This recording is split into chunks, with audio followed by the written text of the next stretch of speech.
Une femme de Dieu exceptionnelle. Étant donné le nombre de jeunes adultes que je rencontre et qui savent très peu de choses à propos de Catherine Kuhlman, j'aimerais vous parler brièvement de cette femme remarquable, qui a eu un tel impact sur ma vie et qui en a touché tant d'autres de par le monde. Ce que Dieu a accompli dans sa vie peut nous en apprendre plus sur ce qu'il est capable de faire dans la nôtre à travers l'onction. Née le 9 mai 1907 dans le Missouri, Catherine devint une grande adolescente, aux cheveux roux, espiègle, résolue et intelligente. Elle accepta Jésus comme son Seigneur à l'âge de 14 ans grâce à la prédication d'un évangéliste baptiste. C'était au cours d'une réunion de réveil organisée dans une petite église méthodiste, dans la bonne tradition du Middle West américain. L'expérience qu'elle fit ce jour-là fut, à bien des égards, annonciatrice de l'avenir qu'elle allait connaître. À la grande stupéfaction de sa famille, de son église et de tous les habitants de la petite ville, elle fut saisie par le Saint-Esprit et se mit à sangloter et à trembler, avant de s'affaisser entre deux bancs, profondément convaincue de péché. Ce jour-là, le monde entier a changé, déclara-t-elle. Je peux totalement m'identifier à ses sanglots et à ses tremblements. Quelques années seulement après sa conversion, elle se joignit à sa sœur Myrtle et à son beau-frère pour effectuer une tournée d'évangélisation par la route. Peu de temps après, éprouvant un fardeau de plus en plus lourd pour les âmes perdues, elle se lança dans son propre ministère itinérant. Accompagnée par la pianiste Helen Gulliford, elle annonça la parole dans tout le Middle West et l'Ouest américain pendant plusieurs années, avant de s'établir finalement à Denver, où elle attira bientôt les foules lors de grands rassemblements organisés dans un entrepôt. En 1933, au plus fort de la crise, ces rassemblements donnèrent naissance au Denver Revival Tabernacle, une œuvre d'envergure qui commença à prospérer. À cette époque, Catherine Kuhlman avait surtout un ministère de prédication de l'Évangile et elle conduisait des centaines et des centaines de personnes au Seigneur. Même si des guérisons par la prière avaient lieu comme dans nombre de ministères chrétiens, son puissant ministère marqué par des miracles était encore loin. Cependant, une quasi-catastrophe était imminente. Heureusement, Dieu avait un plan destiné à venir à bout des faiblesses de Catherine. En 1937, elle invita un beau et grand évangéliste du nom de Burroughs Waltrip afin qu'il prêche dans son église. Celui-ci resta 2 mois à Denver. Bien qu'étant encore marié, il avait quitté sa femme et ses enfants d'une manière on ne peut plus odieuse. Catherine perdit tout discernement et tomba amoureuse de lui. Dès qu'il eut enfin obtenu le divorce, Catherine l'épousa, en dépit des instances et autres mises en garde de ceux qui voulaient son bien. Puis elle suivit Waltrip dans l'Iowa. Son ministère florissant périclita, même si certains pans de l'œuvre commencés à Denver continuèrent sous la direction d'autres responsables. Le ministère de Waltrip échoua lui aussi dans l'Iowa. Ils partirent donc et se mirent à voyager un peu partout dans le Middle West et l'Ouest des États-Unis. Ils annonçaient parfois la parole ensemble, mais, la plupart du temps, Catherine restait assise sur l'estrade sans rien dire pendant que Waltrip prêchait. Dans sa grâce, Dieu permettait souvent que des gens soient sauvés et bénis de par leur ministère, mais ils n'avaient plus la vie en eux, surtout elle. Catherine s'était éloignée de son premier amour véritable, le Seigneur Jésus-Christ, et elle dépérissait. Selon l'auteur et pasteur Jamie Buckingham, elle savait depuis de nombreuses années qu'elle devait mener une vie différente. L'appel qu'elle avait reçu était si profond, si irréversible, qu'au bout d'environ 6 ans, elle ne put supporter plus longtemps son état misérable. Waltrip le savait aussi, mais c'est Catherine qui prit la décision d'agir. Dans un livre intitulé Doctor of Destiny, que Buckingham écrivit sur la vie et le ministère de Mademoiselle Kuhlman après sa mort, il cite ce qu'elle déclara au sujet de cette période de transition qui fut déterminante dans sa vie. Il fallait que je fasse un choix. Est-ce que je voulais servir l'homme que j'aimais ou le Dieu que j'aimais? Je savais que je ne pouvais pas servir Dieu tout en vivant avec monsieur. Depuis le premier jour où elle avait rencontré Waltrip, elle l'avait toujours appelé « Monsieur ». Personne ne connaîtra jamais la souffrance de l'agonie comme je l'ai connue, car je l'aimais plus que je n'aimais la vie elle-même. Et, pendant un temps, je l'ai aimé plus encore que Dieu. Finalement, je lui ai annoncé qu'il fallait que je parte. Dieu ne m'avait jamais libéré de l'appel initial qu'il m'avait adressé. Non seulement je vivais avec monsieur, mais je devais vivre avec ma propre conscience, et la conviction de péché qu'opérait en moi le Saint-Esprit était quasiment insupportable. J'en avais assez d'essayer de me justifier. Vraiment assez. Un après-midi, j'ai quitté notre appartement, il était situé à la périphérie de Los Angeles, et je me suis bientôt retrouvée en train de déambuler dans une rue ombragée. Les rayons du soleil dansaient à travers le feuillage des grands arbres qui déployaient leurs branches au-dessus de la chaussée. Au bout de la rue, j'ai aperçu un panneau. Celui-ci disait tout simplement « Sans issue ». Une douleur s'est emparée de moi, une douleur si grande qu'il n'y a pas de mots pour l'exprimer. Si vous croyez que c'est facile d'aller à la croix, c'est tout simplement parce que vous n'y êtes jamais allé. Moi, j'y suis allé. Je sais ce qu'il en coûte. Et j'ai dû y aller seul. Je ne savais rien de la merveilleuse effusion du Saint-Esprit. Je ne savais rien de la puissance de la troisième personne de la Trinité qui était offerte à tous les enfants de Dieu. Tout ce que je savais, c'était qu'il était 4 heures en cet après-midi de samedi et que j'en étais arrivée au point de ma vie où j'étais prête à renoncer à tout, même à Monsieur, et à mourir. D'ailleurs, je l'ai dit à haute voix, Jésus bien-aimé, je renonce à tout. Je te donne tout. Prends mon corps. Prends mon cœur. Tout ce que je suis t'appartient. Je le place entre tes mains merveilleuses. Catherine savait depuis près de 6 ans qu'elle se leurrait. Pendant tout ce temps, elle avait annoncé l'Évangile et recherché la bénédiction de Dieu sans observer ses préceptes. Elle avait péché. Cependant, ce samedi après-midi-là, elle se repentit et décida de changer complètement de cap, elle mourut. Elle devint une graine prête à tomber en terre et à être ensevelie. Pour citer Buckingham, elle fit demi-tour et commença à remonter la rue d'où elle était venue. Et elle se retrouva seule, si ce n'est qu'elle se trouva face à un Dieu plein d'amour et miséricordieux. Bien des années plus tard, elle murmura, en larmes, « Personne ne saura jamais ce que m'a coûté ce ministère. Personne à part Jésus. » Alors que, plusieurs décennies après, je discutais avec Maggie Hartner de cette mort par laquelle était passée Catherine Kuhlman, elle m'a révélé quelque chose de très intéressant, qui doit nous servir d'enseignement à tous. À l'époque où elle s'est repentie et où elle a fait demi-tour, Catherine était évidemment très affligée et tourmentée par un sentiment de culpabilité. Un jour, le Seigneur lui demanda, « Catherine, est-ce que je t'ai pardonné ?» « Oui, » répondit-elle.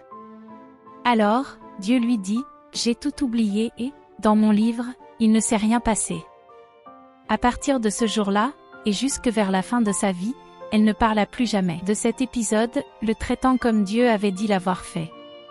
Selon l'Écriture, Dieu jette les péchés confessés derrière lui et ne les regarde plus jamais. Ils sont aussi éloignés de lui que l'Orient est éloigné de l'Occident. Si nous continuons de venir à lui afin de lui demander pardon pour ses péchés déjà confessés, il ne sait vraiment pas de quoi nous parlons. Se repentir, être purifié par son sang. Être pardonné. Repartir à zéro. Qui était Catherine Kuhlman pour se permettre de traiter le péché d'une manière contraire à ce que Dieu avait décrété? Il ne s'était rien passé. La porte s'ouvre. 2 ans plus tard, après avoir connu bien des hauts et des bas et avoir été rejetée à maintes reprises pour avoir épousé un homme divorcé, Mademoiselle Kuhlman descendit d'un bus à Franklin, dans l'ouest de la Pennsylvanie. La porte était enfin sur le point de s'ouvrir. Ce fut le début d'un long séjour au Gospel Tabernacle, période pendant laquelle elle commença un ministère à la radio, qui allait prospérer et s'étendre peu à peu pour toucher bientôt l'ensemble des États-Unis. Pour finir, elle s'établit à Pittsburgh, qui allait devenir le quartier général de son ministère exceptionnel. Pendant la période qu'elle passa à Franklin, Catherine Kuhlman commença à s'interroger sérieusement sur la question de la guérison. Il lui arrivait de prêcher sur ce sujet, et des personnes étaient effectivement guéries, mais ce n'était pas un aspect majeur de son ministère, lequel avait plutôt pour but d'amener ses auditeurs à la nouvelle naissance en Christ. Je savais au fond de mon cœur que la guérison existait, confia-t-elle à Buckingham, bien des années plus tard. J'en avais eu la preuve en voyant ceux qui avaient été guéris. Cette guérison était réelle, elle était authentique, mais quelle en était la clé? Un jour, elle vit une affiche annonçant une rencontre qui devait avoir lieu sous un chapiteau, dans une ville voisine, avec un évangéliste qui pratiquait la guérison. Elle décida d'aller y assister, peut-être y trouverait-elle une réponse à ses interrogations. Mais cette expérience ne résolut rien du moins pour elle. L'évangéliste en question était braillard, impudent et n'arrêtait pas de gesticuler dans tous les sens, attitude qui était à 1000 lieues du ministère de Catherine. On aurait dit que l'assistance devenait folle en l'entendant hurler, les gens poussaient des cris, gémissaient et se tordaient dans tous les sens. Catherine vit qu'il y avait manifestement supercherie concernant les guérisons proclamées et elle ne pouvait que pleurer face à ce spectacle. Les gens se voyaient reprocher leur manque de foi, ce qui les laissait dans le désespoir. Aussi profonde qu'ait été sa tristesse et sa déception à la suite de cette expérience, Catherine croyait toutefois ce que disait la parole de Dieu et elle s'y plongea pour y trouver de l'aide. Résultat, le 27 avril 1947, elle entreprit une série d'enseignements sur le Saint-Esprit. Je me permets de reproduire des extraits de cet enseignement tel qu'on le trouve dans le livre de Buckingham, car il contenait une vérité qui allait façonner le ministère de Mademoiselle Cullmann jusqu'à la fin de ses jours. J'imagine dans ma tête que les 3 personnes de la Trinité s'assirent autour d'une grande table de conférence avant que la terre ne soit formée. Dieu, le Père Saint, annonça une nouvelle aux 2 autres membres de la Trinité. Il allait créer l'homme pour que celui-ci soit en communion avec lui, mais cet homme allait pécher et rompre ainsi cette communion. Le seul moyen de rétablir la communion serait que quelqu'un paie le prix de ce péché. En effet, si personne ne le payait à sa place, l'homme devrait lui-même continuer de payer le prix à travers le malheur, la maladie, la mort, en définitive l'enfer. Une fois que le Père Saint eut terminé, son Fils Jésus prit la parole et dit « J'irai, moi. Je prendrai la forme d'un homme et descendrai sur la terre pour payer ce prix. Je serai prêt à mourir sur une croix afin que l'homme puisse recouvrer sa communion parfaite avec nous. » Puis Jésus se tourna vers le Saint-Esprit et lui dit « Mais je ne peux pas y aller si tu ne m'accompagnes pas, car c'est toi qui détiens la puissance. » Le Saint-Esprit lui répondit « Vas-y en premier et, quand le moment sera propice, je te rejoindrai sur la terre. » C'est ainsi que Jésus vint sur terre, naissant dans une crèche, et atteignit l'âge d'homme. Cependant, bien qu'étant lui-même le Fils de Dieu, il était dépourvu de puissance. Puis vint ce moment magnifique au bord du Jourdain, où Jésus, sortant des eaux du baptême, leva les yeux et vit le Saint-Esprit descendre sur lui sous la forme d'une colombe. Cela dut être pour Jésus une des émotions les plus fortes qu'il éprouva au cours de sa vie d'homme sur cette terre. J'entends presque le Saint-Esprit lui chuchoter à l'oreille. « Ça y est, je suis là. » Tout se déroule exactement comme prévu. À présent, les choses vont vraiment bouger. Et c'est bien ce qui arriva. Rempli du Saint-Esprit, Jésus fut soudain revêtu d'une puissance grâce à laquelle il allait guérir les malades, rendre la vue aux aveugles, et même ressusciter les morts. Ce fut la période des miracles. Pendant 3 ans, ils continuèrent à œuvrer ensemble, puis, à la fin, la Bible dit qu'il rendit l'Esprit. Le Saint-Esprit retourna donc auprès du Père Saint. Après que Jésus eut passé 3 jours dans le tombeau, le Saint-Esprit, cette puissante 3e personne de la Trinité, revint sur terre. Jésus sortit du tombeau dans un corps glorifié. Pendant le peu de temps qu'il passa encore sur terre, il n'accomplit pas d'autres miracles, mais il fit à ses disciples une grande promesse, la plus grande promesse de toutes. Il annonça que ce même Saint-Esprit qui avait vécu en lui reviendrait pour vivre chez tous ceux qui ouvriraient leur vie à sa puissance. Les œuvres que lui, Jésus, avait accomplies, ses disciples les accompliraient, eux aussi. En réalité, ils en accompliraient même de plus grandes car, désormais, le Saint-Esprit ne serait plus limité à un seul corps, mais serait libre d'entrer chez tous ceux qui le recevraient, où qu'ils soient. Les dernières paroles que Jésus prononça avant de s'en aller furent « Vous recevrez une puissance, celle du Saint-Esprit survenant sur vous. » Dieu le Père lui avait fait ce don. À présent, il le transmettait à l'Église.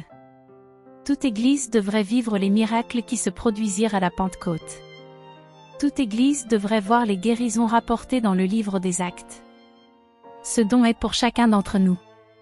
Le lendemain soir, lorsque Catherine se leva pour prêcher, une femme accourut vers l'estrade, la main tendue. « Catherine, est-ce que je peux dire quelque chose ?» demanda-t-elle. Mademoiselle Cullmann, qui n'était pas habituée à ce genre d'interruption, lui répondit malgré tout, sur un ton que des milliers d'auditeurs allaient apprécier par la suite. « Venez, ma belle, bien sûr que vous pouvez dire quelque chose. Hier soir, pendant votre message, j'ai été guérie, annonça-t-elle doucement. Ce fut sans doute la première et la dernière fois de sa vie que Catherine resta sans voix. Elle n'avait pas touché ni vu cette femme, encore moins prié pour elle. « Où étiez-vous » réussit-elle quand même à lui demander. « Simplement assise dans l'assistance. »« Comment savez-vous que vous avez été guérie » lui demanda Catherine. « Mon médecin m'avait diagnostiqué une tumeur. Pendant votre message, il s'est passé quelque chose dans mon corps. J'étais tellement sûre d'avoir été guérie que je suis retournée chez mon médecin ce matin pour le lui faire constater. La tumeur a disparu. L'onction miraculeuse était survenue ce soir-là.